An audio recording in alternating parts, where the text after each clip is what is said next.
Bom dia a todos. Primeiramente, obrigado. Sou privilegiado em estar palestrando aqui e um público tão alto nível como vocês.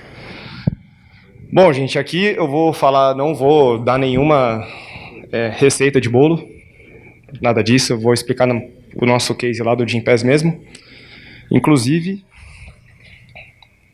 esse aqui é o que a gente vai passar. Então, vai explicar o que é o Gympass, quem sou eu, o Static também. O nosso caso e, se possível, a gente abre aí para perguntas e respostas, beleza?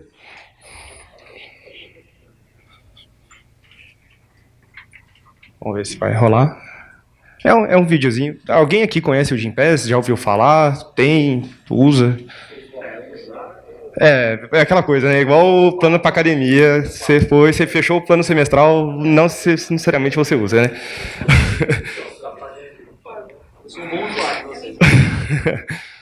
Bom, vamos lá. Acho que... Não? Bom, beleza. Eu vou falando, é mais fácil. O Gympass é um benefício para empresas, benefício corporativo hoje, que, na verdade, ele facilita o seu acesso às atividades físicas. Não é necessariamente academia. Por exemplo, você tem escalada, você tem corrida em grupos, até esqui no Chile, se eu não me engano, tem.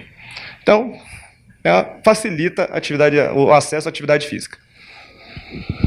Bom, esse é um novo dilema que existe, né? O sentar hoje é o novo fumar, né? Quem fuma aí, ou quem é mais antigo, sabe que fumar, na época que surgiu, foi um grande boom aí, e querendo ou não, é um malefício, né?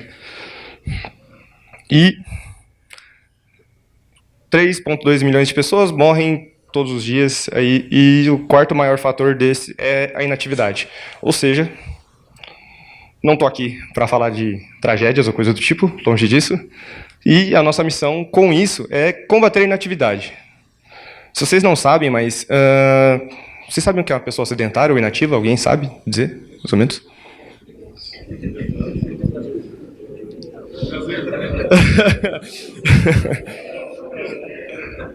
Legal. Uma pessoa inativa, na verdade, ela tem menos de 40 minutos por semana de atividade física na semana dela. Ou seja, se você fizer uma caminhada de 10 minutos aí, 4 dias, você já não está no grupo de pessoas inativas. Então, se for pensar, é muito pequeno. E o mundo está cheio de pessoas inativas. O Gympass já está presente em 14 países hoje, aumentando, expandindo, inclusive, suas operações. E nosso mantra é, o prazer bate a pressão. Por que isso? Provavelmente você está em casa, você chegou em casa, você fala assim, vou para academia. Ou vou fazer uma atividade, vou sair correndo, vamos dizer. Aí você olha aquele tempo meio feio, aí você olha para a televisão, Netflix. E geralmente a pessoa acaba cedendo para o Netflix. Então, o prazer sempre vai bater a pressão. Agora, quem sou eu? Chegamos. Sou o Fábio, sou nascido em São Paulo, sou Agile Coach desde 2016. Faço um monte de coisa aí, gosto de viajar, joguei basquete profissionalmente, faço crossfit, enfim. E tive boas escolas, inclusive Juliano está aqui, tem o pessoal da Object, CIT também, tive boas referências lá. E agora, recentemente, KCP, com o David Anderson essa semana. Mas aí, vamos falar o que interessa, né? Falar de Kanban mesmo, ou o nosso case aqui. Depois a gente conversa mais, qualquer coisa. Gente, também utilizamos o Static lá, para começar essa implementação. Pensamento sistêmico. Simples. Simples como entregar pizza. Quando você liga numa pizzaria, tipo assim, cara, quero a pizza X e tal, e ele fala assim, vamos entregar em X minutos, querendo ou não, você já entrou num pensamento sistêmico, você já está se preparando para receber uma pizza, o que você vai fazer nesse meio período ou não. Ele te dá um target, um lead time ali, vamos dizer, de quando ele vai fazer a sua entrega. Então você já está se preparando. Isso é um pensamento sistêmico. É um exemplo bem simples, mas que você consegue trazer e abranger muitas pessoas. Porque muitas vezes você vai falar assim, ah, cara, o lead time, estou entregando para o meu cliente. Ok, estou entregando o quê? Em produção, aquela nova feature, o cara não vai entender. Um exemplo simples como entregar pizza, você consegue já trazer a pessoa para o seu mundo.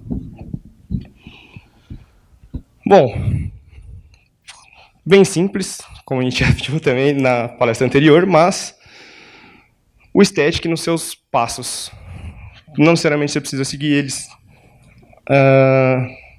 à risca, porém, vale a pena você utilizá-los ou te direcionar para isso. O mais interessante aqui, que eu acho que faltou um pouco do que você tem que desenhar, modelar o seu sistema como ele funciona e não o que você imagina que seria o perfeito, não o seu value stream map. Faça aquilo que acontece agora. Não adianta você, não, mas se eu... Não. Coloque aquilo o que exatamente acontece. O VSM você deixa ali guardadinho para te direcionar a um goal ali, um milestone. Beleza? Mas o principal, não adianta você também querer fazer essa mudança, querer fazer o seu Kanban, mas você não atender às dores, ou quais são os source of dissatisfaction, né, do seu sistema. Qual é a maior dor que você quer resolver? Qual o problema que você quer resolver? E aqui, o Du tá aqui na sala também, ele trabalhou comigo lá no Gympass. Antes de tudo, há um ano atrás, quando a gente começou essa transformação, falou assim, cara, mas realmente, a gente vai colocar Kanban, a gente vai colocar Scrum, a gente vai, não sei, whatever. Vamos entender o que a gente precisa resolver. E aí as maiores dores eram sem processo, sem métricas, aqui em cima. Go Horse, alguém já ouviu falar disso? Não? Não? Acho que não acontece, né? Falta de visão do que vai acontecer, do que não vai acontecer. Mudança da cultura antiga. O David Anderson falou bastante ali, né? Um dos maiores problemas, um dos maiores impeditivos para você começar uma transformação. E lá, vocês podem ver aqui, top-down.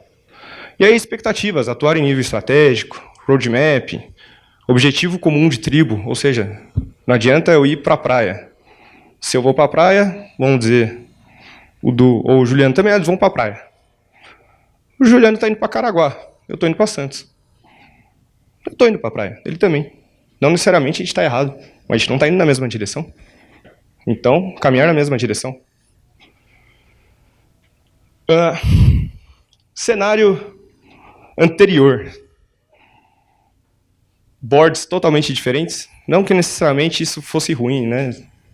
Mas como que você vai ter visibilidade de uma área se estão trabalhando totalmente diferente entre eles, com o mesmo objetivo? Por exemplo, aqui, acho que aqui tem um bem legal. Já começa bloqueado no quadro. Bela visão, né? Já começou bloqueado. Opa, começamos bem. Ou senão aqui, foi ok, tem um backlog, tem um priorizado, está andando, code review. Opa, produção. Não sei se está testando, se não está testando, quem está, quem não está. Você não tinha visão do seu sistema como um todo. E, desde então, a gente foi conversando, entendendo qual que era o cenário, como a gente deveria desenvolver o sistema. Voltando lá no Static, acho que é o passo 6 ou 7, que é desenhe o seu quadro Kanban.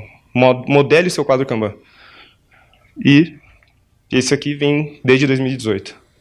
Temos conversas para remover algumas filas, que é esse cara aqui, ou esse aqui, que é buffer, não é buffer. Cara, mas tudo é uma evolução do sistema. E, desde então, nós temos esse quadro. Aqui está o downstream, nós temos upstream, mas o nosso upstream ainda está um pouco mais por um proto Kanban. Nós temos um product backlog, onde são iniciativas. Comecei a fazer documentação e pronto, documentar quais foram as minhas iniciativas e o resultado delas. Mas no downstream nós temos quadros, todos os times na área de produto de desenvolvimento possuem um quadro desse, pelo menos. Alguns deles temos alguns mais enxutos, de tudo para frente, que está rodando alguma sprint, o ciclo, mas no geral nós temos todos esses, o quadro para todas as equipes aqui. E o nosso Expedite ali. Bom, Dito isso, né, colocamos todo mundo no mesmo workflow, começamos a medir isso, e o que nos direciona até hoje, e é o que nós conversamos muito. Nós temos que ser data-driven. Temos que olhar os dados para saber como nós vamos agir, como nós vamos atuar, isso de uma maneira geral. Esse aqui é um estudo, não, esse aqui é uma reportagem mesmo, um artigo que tem do DORA, que é DevOps Research Assessment. Esse aqui é de 2018, no caso, esse quadro, de como as empresas se relacionam com o seu trabalho dentro do seu fluxo. Isso aqui tem nos direcionado bastante. O pessoal está tirando foto aí. Mas isso tem nos ajudado bastante. Com isso, nós fizemos análises quantitativas. Nós utilizamos o Jira, apesar do David Gerson falar que não gosta do Jira essa semana, mas nós olhamos muito o Jira. E depois que começamos a olhar como era a entrega dos times, o quão completava suas sprints ou seus ciclos, vem tendo um crescimento bem alto aí. Então, quanto mais olhar para dados, melhor. Aquele Pareto lá de New Work, tudo mais, nós estamos olhando aqui, então, Work on Defects, New Work Items, Unplanned Work. A gente começou a direcionar todo o nosso trabalho em cima disso, seguindo esse nosso amigo aqui. Alguns resultados que tivemos bem bacanas. Está aqui um exemplo de um CFD. Olha que legal. Quem gosta de CFD aí? Quem olha o CFD, na verdade, né? Porque não adianta nada você ter um CFD e também não olhar. Podemos ver aqui grandes vales, né? Olha lá. Ei, quem nunca gostou de entregar só no final da sprint? Aquelas sprints gigantes de um mês. Mas isso, na verdade, você não está tendo uma evolução contínua, está tendo entrega contínua.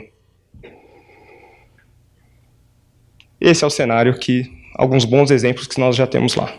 Todos estão assim? Não. Mentira eu se falasse que estão assim. Temos cenários assim ainda? Temos. Mas estamos trabalhando para chegar nesse nível aqui. Claro, aqui é o Workflow Agile, não sei se todos conhecem. Olhando todos, taxa de entrada, taxa de saída, o cycle time, lead time. É uma ferramenta bem dinâmica que você consegue ver bastante onde está o que não está acontecendo. Então aqui paramos de começamos a terminar, famoso stop, start, start, finish, e um pace bem contínuo, né? Alguns números, porque não adianta nada também olhar e a gente não ter os números para isso, para ver se a gente está indo bem ou não está.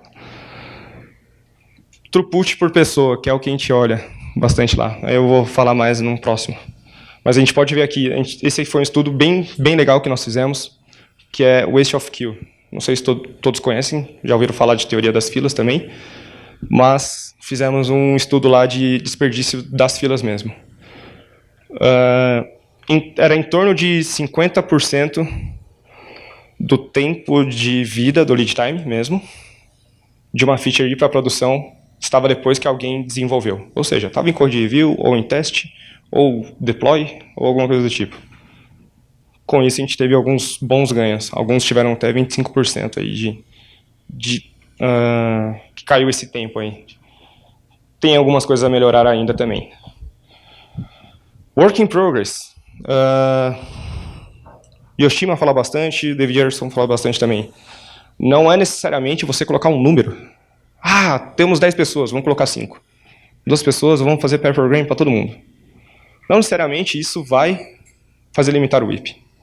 Você pode fazer isso de outras maneiras. Você pode mostrar, olha, naquela quantitative analysis, cara, vocês estão tendo unplanned work pra caramba, tá entrando um monte de coisa no seu ciclo sem vocês saberem. Vocês estão fazendo 10 itens e vocês entregam 5. Se você der essa dimensão, o time provavelmente já vai falar, opa, tá aí. Então, tá aqui um bom resultado que tivemos também.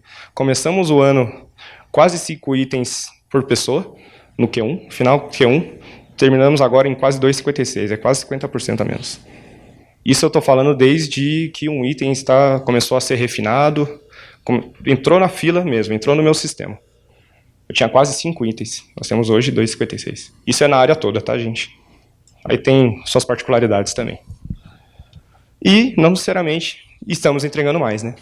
Ou seja, limitei o IP e estou entregando mais. Do Q2 para o Q3, entregamos quase 35% a mais. E aqui é um outro exemplo bacana.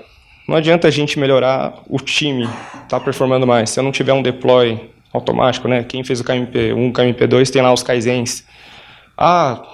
Na nuvem, não na nuvem. Então, nós temos aqui um time crescendo quase 3 vezes mais, mas o número de deploys cresceu quase 12 vezes. Ou seja, tornamos o sistema muito mais... o deploy automático. Aqui, falando de microserviços, nós temos lá um legado que é o Core, né, o sistema que foi feito antigamente. Aqui tem até agosto, mas se eu não me engano, o Cachito está aqui, que é um diretor nosso, se eu não me engano, foram quase 300 deploys no mês passado.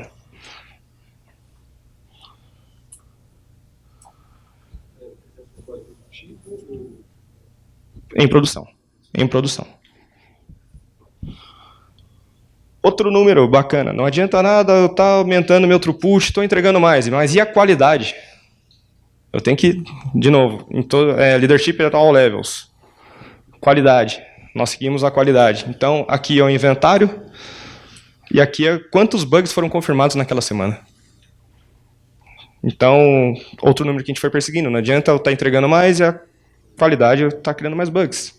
Então, esse é outro número. É um conjunto de métricas que a gente olha. Então, a gente olha o inventário. Começo do ano lá estava 145, chegou a bater 247. Fechamos o Q3 aqui com 85. E o número de bugs confirmados por semana caiu de 25,5 para 16 no Q3.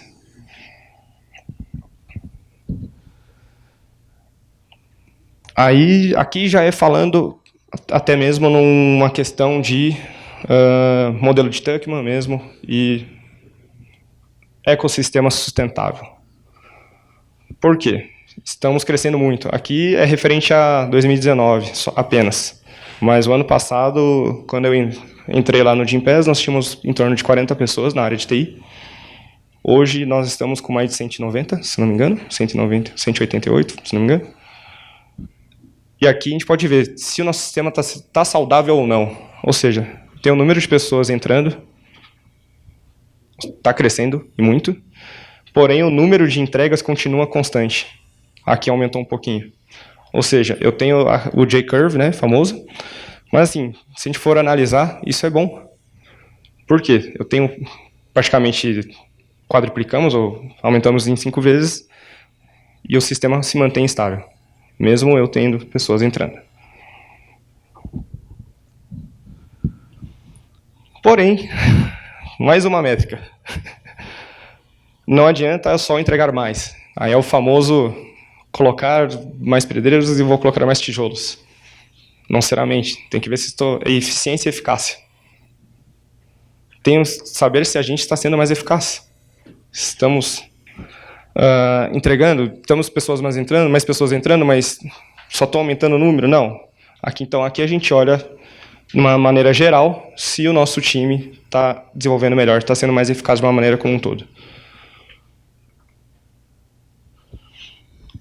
Com isso, primeiramente nós entramos lá para trabalhar mais na área de produto de desenvolvimento. Porém, hoje, esse é um cenário agora de outubro, as áreas que a gente já está conseguindo atuar e ajudar. Por quê? O Gympass, ele começou há 7 anos atrás com uma empresa muito de comércio. Vou vender o meu negócio, vou sair vendendo o meu plano para as empresas. Então, foi muito mais vendas do que tecnologia. De um ano e meio atrás para cá, que está sendo trabalhado em investimento na tecnologia. Como não tinha visibilidade do que acontecia, e agora nós temos alguns bons resultados, temos mais visibilidade, outras áreas começaram a olhar e falar, o que eles estão fazendo diferente? Quero saber. Com isso, nós começamos a atuar em outras áreas, como RH, vendas, vendas técnicas, no caso. Jurídico. Semana passada, faz 2 semanas, o time global da Europa e dos Estados Unidos falaram, nossa, funciona esse negócio aí, né? Como que a gente faz para trabalhar com isso? Então, eles deram um ok, a gente vai começar a trabalhar com Kanban com eles. Com eles, no caso, vai ser mais Kanban puro, não vai ser um híbrido. O Latam, tivemos conversas essa semana de estamos atendendo SLA, não estamos atendendo SLA, ou seja, atingir metas ou não. Como está nosso lead time, como não está. Ou seja, é uma evolução já do sistema deles. Além de outras áreas aqui. E nós estamos em 19 áreas ou tribos, no total de 28 squads. Um exemplo de um report que tem com RH, quantos candidatos estamos atendendo, onde estamos atendendo, quantos foram convertidos ou quantos foram rejeitados. É um exemplo de outras áreas, né? Não apenas TI. Tech Sales, por exemplo. Esse é um exemplo muito bom.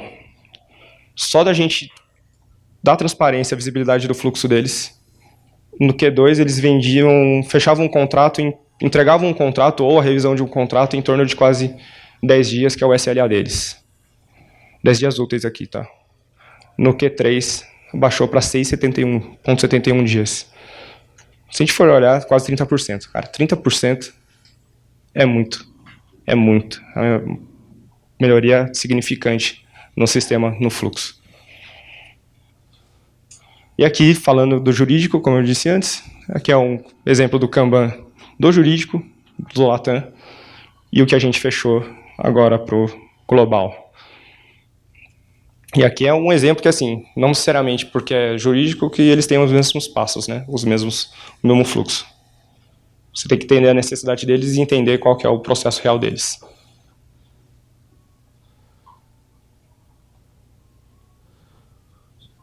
Entrando já no tema, não coloquei nenhum gráfico aqui, ou algo do tipo, mas repensando a agilidade, o que pregamos muito por lá, igual vocês viram, muito dado. Muito dado. Olhar números. Não é no feeling apenas.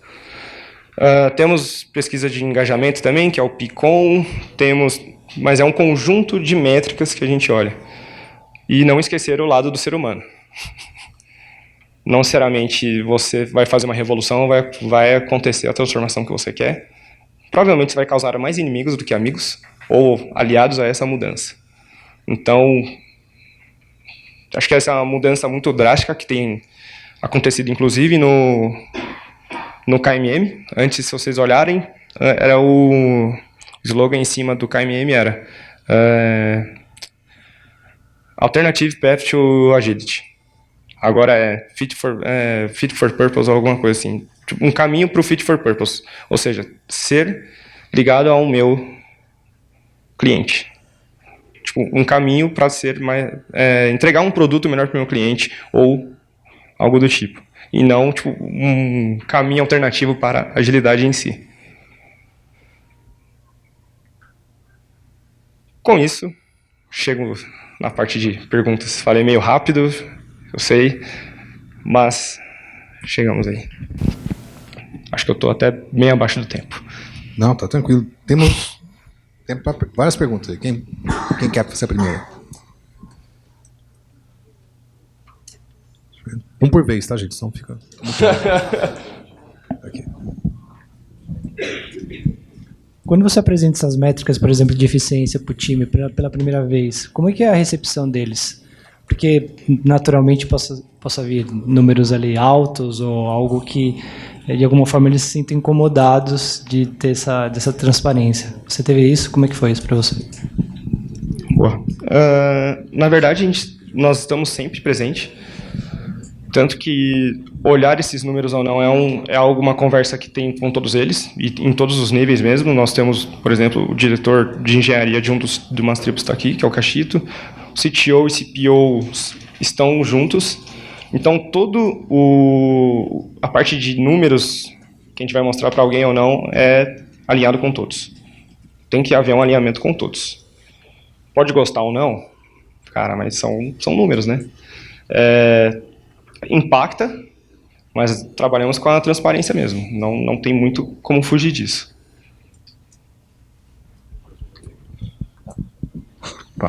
Bom dia. Quando a gente fala de adoção ágil, né, e principalmente quando a gente se fala de Kanban, né, uma das perguntas que os times fazem, vou usar quadro, vou usar gira e tal, e eu sei que isso acaba gerando alguns debates, né, mas a minha pergunta seria, na tua experiência, né, o quanto que isso realmente impacta, né, assim, para vocês, né, quanto que essa definição de utilizar uma ferramenta digital e não uma ferramenta física, né, impacta, e se você acha que realmente isso é relevante, entendeu? Boa. De falar real, tentamos no começo utilizar o quadro físico. Não teve muita aderência, porque nós já tínhamos o Gira, no caso. Então o pessoal falou, o trade-off de fazer em 2 lugares e tudo mais. Preferimos, então colocamos na verdade na televisão. Então já tinha visível ali. Outra coisa que nós estamos caminhando muito ultimamente, remote first. Então, se eu tiver os quadros de uma maneira atualizados correntemente e na ferramenta, não preciso ter essa ferramenta, o quadro físico mesmo. Então, os diversos, pelo menos um dia remoto, agora nós estamos expandindo para 2 dias em muitos dos casos. Estamos trabalhando com empresa que é terceira, que vai ser remoto. Então, quanto mais a gente tiver esse quadro virtual atualizado também, vai ser melhor para todos. Fábio, bom dia. Bom dia. Prazer, Maurício. Cara, você falou das sessões de estética aí, é só uma curiosidade. Qual era o approach de vocês? Vocês envolviam todos os integrantes dos times para rodar essas sessões, para levantar os problemas? Era isolado? Enfim, eu vi que você mostrou uma lista enorme aí. Conta um pouquinho. Bom, bom dia, desculpa. Reunir todos de uma vez só, bastante difícil. Então, nós tentamos tratar, pelo menos com os líderes, né, eu digo tech leads ou PMs, POs, no caso. Alguns diretores, na época, conversamos mais individualmente. E alguns times a gente foi conversando, juntava 2, 3 pessoas e ia conversando. Até para entender as dores. E às vezes até por uma questão de segurança, muitas vezes algumas pessoas não sentem a vontade de falar com os líderes na sala também. Então, até para não causar esse impacto e não ter nomes, vamos dizer, ou crachá, foi uma abordagem de conversar mais vamos no café ali? Vamos entender um pouquinho? Então foi mais nessa abordagem do estético mesmo que a gente fez. Então vamos entender o que a gente quer resolver. Inclusive, eu estava conversando com os meninos, hoje a gente vai ter que rodar de novo, né? Porque um ano atrás era uma dor, agora já estamos em outra. Então a gente tem que fazer esse ciclo aí de novo agora. E mesmo porque crescemos muito. Tem muitas pessoas que não estão mais lá, outras chegaram e têm uma visão diferente. Bom dia, gente. Me chamo Bárbara. Tudo bem, Fábio? Bem. Eu queria saber mais um pouco como que você conseguiu ligar o resultado de 30% com a visibilidade. Como que vocês chegaram nesse acordo, que foi exatamente isso que deu o ganho de 30%? Boa. Na verdade, tinha alguns aspectos ali que estavam escondidos, podemos dizer. Um status ou uma parte do processo estava englobando tudo. Por exemplo, se colocar o IP sendo deploy test, por exemplo. Desenvolvimento, deploy test. Com essa visibilidade de quebra de um status para mais de um, você fala assim, isso aqui está virando gargalo, na verdade, por causa dessa outra coisa. Dando essa visibilidade para as outras áreas, os outros falam assim, opa, a gente vai ter que se mexer. Só de se trazer essa transparência e visibilidade, o pessoal fala assim, cara, vamos ter que se mexer, realmente o problema já não está mais com a gente tem que melhorar o fluxo como um todo. Então foi essa transparência que mostrou. Então a gente conseguiu, daqueles 9 dias, era quase, vamos dizer, 7 dias em um status só. A gente conseguindo quebrar e dizer, por exemplo, que estava demorando para uma outra área, ou jurídico, por exemplo, avaliar um contrato novo, estava sendo gargalo. E eles começaram a conseguir fazer uma melhor priorização no trabalho deles. Bem, bom dia, meu nome é Jonathan, sou novo aí na área, estou chegando agora nesse movimento. Algumas dúvidas, né? Na verdade, tenho 2. Como que é feito... existe um hit chamado Gemba, né? Não sei, que eu já vi em alguns dos lugares. Isso acontece no Gympass para para a galera poder ver, ter livre acesso aos números quando vai apresentar esses números, se qualquer time pode ir lá visitar e ver como que está sendo feito, como que está sendo o processo estruturado. E depois dessa pergunta, a outra é como que vocês fazem para manter a saúde mental da galera, para esse ritmo, né, para que eles consigam manter essa cadência e fazer as coisas acontecer. Muito preocupado do lado humano, tá, da coisa. Uma boa pergunta. Faltou aqui, na verdade, depois eu pensei nisso. Cara, tem Gambas, né? O nosso CTO, de vez em quando, ele vai, passa um dia ali com o time, coisa do tipo. Lá a gente tem essa liberdade, fácil acesso às pessoas, mas por aí. Esses números são apresentados para todos, todo mês. Por exemplo, lá nós temos os Flash Reports, ou seja, nós temos os Flash Reports que é no meio do mês, quinzenal, e tem o fechado do final do mês, por exemplo, que mostram como estão andando. Cara, tem diversas métricas, tem de uptime, tem de como que está o rating do app, enfim, são diversas métricas aqui. Eu mostrei mais ligado ao Kanban mesmo, tá? Mas são diversas métricas e a gente chama de Tech Governance Book. A gente tem diversas, acho que tem mais de 20 métricas que nós olhamos, então é aberto para todos. Qualquer pessoa consegue acessar a qualquer momento. E, além disso, uma vez por mês, temos o All Hands Meeting, que a gente chama lá. Ou seja, uma vez por mês, todo mundo vai para o auditório, apresentamos como estamos com aquelas métricas, produtividade, bugs, as principais métricas daquele momento, as principais entregas, não entregas. E logo depois disso tem um happy hour, por exemplo. Por que não? Isso é para ter todo mundo no mesmo alinhado do que para onde a empresa está caminhando ou não. Nós lá trabalhamos com OKRs e temos os game plans de cada tribo, né? Então, nesses flash reports a gente consegue acompanhar o que as tribos estão entregando ou não, referente à entrega de produto mesmo, porque não adianta eu estar entregando uma história e não entregar valor também. E, além disso, tem um Global Product Development Update Call, ou seja, uma vez por mês, alguém apresenta para todos da empresa quais foram as maiores entregas do time de produto. Consegue trazer o engajamento de todo mundo, está sendo mostrado para todo mundo, tem a visibilidade de que está sendo entregue ou não, além do All Hands Meeting, que traz todo mundo um lado mais humano. Temos Hack Day, uma vez por quarter, uma primeira semana do quarter temos um Hack Day, ou seja, para trazer o pessoal, ter um dia diferente, trabalhar com inovação mesmo, trabalhar com pessoas diferentes de outras áreas até. Então, não é algo fácil. A gente está evoluindo esse modelo ainda, mas é como a gente tem trazido todo mundo. Essa transparência existe e a gente está melhorando ela ainda. Fábio, parabéns pela palestra, pela colocação. Onde foi... Duas perguntas, né? O que foi o motivador, né? O que levou à implementação do Kanban? E qual a área onde você encontrou mais resistência?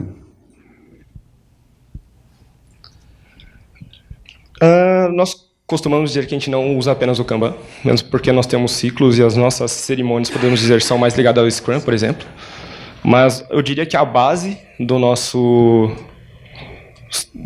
nossa metodologia é Lean Kanban, que é, cara, entregar continuamente, melhorando a qualidade no menor tempo possível.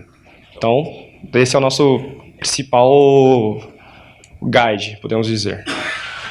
O Kanban, na verdade, foi porque trazer essa visibilidade e mostrar que o sistema como um todo tem que ser tratado. Né? Hoje em dia tem muito do Business Agility, né? Tá bem forte isso.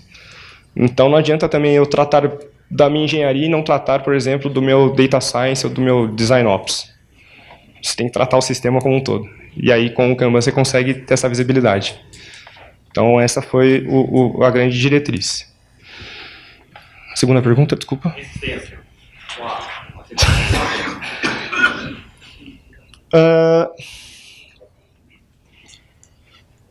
Tive um pouco de resistência, na verdade, na área de Tech Sales. No começo o pessoal falava, não, essas colunas vão funcionar, isso aqui não está demonstrando. E aí, na hora que diminuiu bastante, a gente começou a atingir o SLA por quase 50% do SLA. Então, assim, faz sentido. E até mesmo mostrar o trabalho que eles estavam engargalados. Quis mostrar que, assim, eles estavam em 2 pessoas na época, precisamos de mais pessoas. Porque temos diversos países, tinha que atender essas demandas, então isso ajudou, inclusive, a trazer. Então essa resistência ela foi sendo quebrada aos poucos mesmo.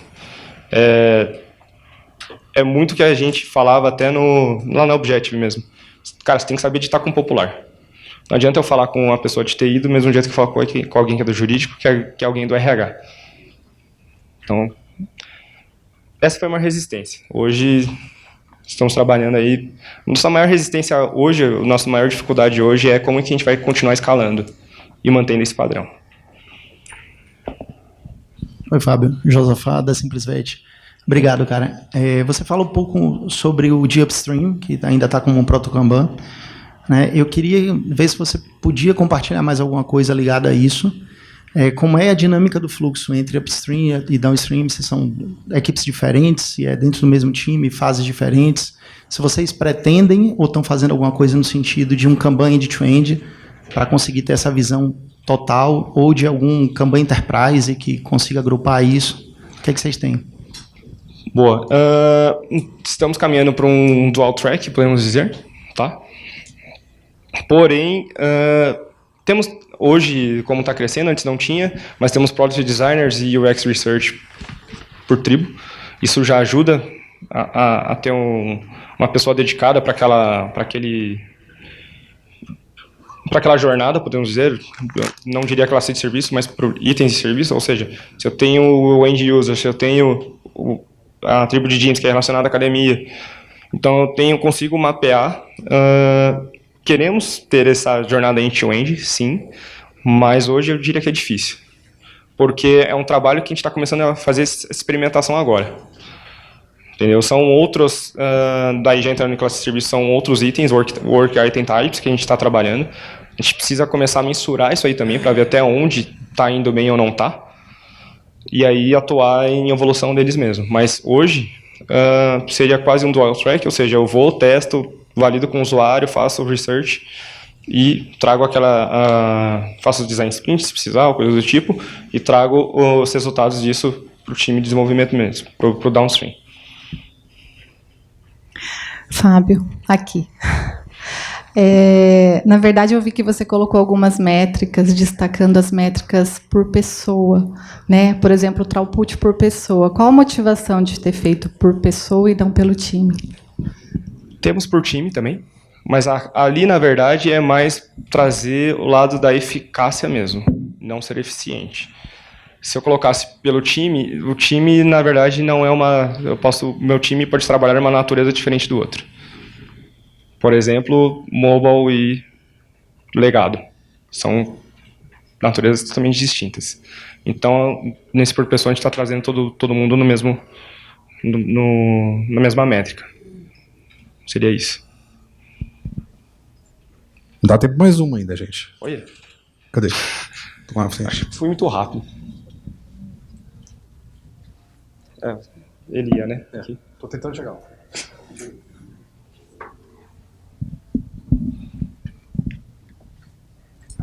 Fábio, bom dia. Bom dia. Queria saber um pouquinho do tamanho de projetos que você tem. Qual a complexidade, horas, como é que é isso? Não olhamos por horas, na verdade. Como é um produto nosso, a gente desenvolve produto, a gente não está trabalhando com... Agora que a gente está começando a trabalhar com terceiros. Cara, o projeto não temos um tamanho. O que a gente tem feito agora, a gente faz um rolling roadmap de 12 meses. Ou seja, nós temos um guide do que a gente vai trabalhar pelo menos em um ano. Uma questão de perspectiva de iniciativas ou ideias do que queremos entregar, algum épico, podemos dizer. Tá. E os OKRs e game plans são por quarter. Né? Até mesmo o David Jensen mostrou lá. Olhe por semana, então nossas entregas são por semana, aí você precisa de uma amostra, sei lá, uma amostra boa são 50, 60 amostras, para você conseguir ter essa previsibilidade boa. E o game plan nos guia nessa parte também. Então, não mais que um quarter, né? Porque se olhar muito mais que isso, não necessariamente você planejou corretamente. Você pode se perder no meio do caminho. Até em um quarter a gente já tem muitas mudanças no meio do caminho. É aquela coisa, você tem que se planejar. Planejar, ok. Mas não necessariamente seu plano vai ser seguido à risca. Você tem que saber se adaptar a essas mudanças e o quão rápido você se adapta a elas. Só mais uma pergunta. quando você fecha todo o processo de homologação, tem um colegiado que dá go para subir produção? Como é que é isso? Tem um cara que vai lá e fala, é go ou é um colegiado, é o time? Como é que é isso? O próprio time. Não temos um responsável, por exemplo, por qualidade. Não, o time é responsável, temos o fluxo, temos alguns testes regressivos e é o próprio time responsável por garantir essa qualidade. Não temos uma área ou o que há específico? Não temos uma área apartada para isso. Dá tempo mais uma só. Quem quer? Não, o cara da câmera mexeu, eu achei que ele estava erguendo a mão para perguntar. Vocês querem fazer o andar, né? É isso. Fazendo de ponta a ponta, né? Não, você não pode. Primeiro, obrigado, Fábio, por compartilhar o conteúdo. Não sei se por uma questão talvez legal, eu senti falta dessas métricas, principalmente de throughput, eficiência, eficácia, estarem ligadas a alguma métrica numérica de resultado, financeira, e até de produto. Eu gostaria de saber se vocês usam, acredito que sim, e quais as métricas que vocês têm correlacionado com o throughput e essa eficiência à medida que vocês vão escalando e à medida que a empresa vai crescendo. Bom, sim, não é uma questão de política e da própria empresa mesmo não demonstrar. Até mesmo quando teve o investimento, o aporte para ser unicórnio, não foi divulgado por um bom tempo qual era o valor ou coisa do tipo. Então é uma coisa da companhia mesmo. Com essa parte do gameplay e iniciativas, a gente está fazendo esse link agora, é algo que precisa ser melhorado. Como casar as minhas entregas com essas iniciativas sendo entregues, porque não necessariamente muitas das minhas entregas são correlacionadas. Então a gente está nesse baby step aí de fit for purpose mesmo. Cara, minha entrega está entregando valor. Então se a gente pudesse dizer, eu diria que a gente estaria no KMM hoje Transition 3 aí. Por quê? Porque estamos se importando com o nosso cliente, mas não necessariamente nossas entregas são aquelas que realmente importam. A gente está nesse step aí. Sim, as nossas entregas, nós ligamos muito aos OKRs, por exemplo, vou te dar um exemplo relacionado a academias. O que eu estou entregando está trazendo mais integrações? Eu estou tendo mais academias sendo integradas? Quantas academias eu trouxe? Eu tive mais algum parceiro de integração, por exemplo? Então, sim, nossos OKRs são ligados a levar o global para cima. Obrigado, Fábio. Salve de palmas, gente.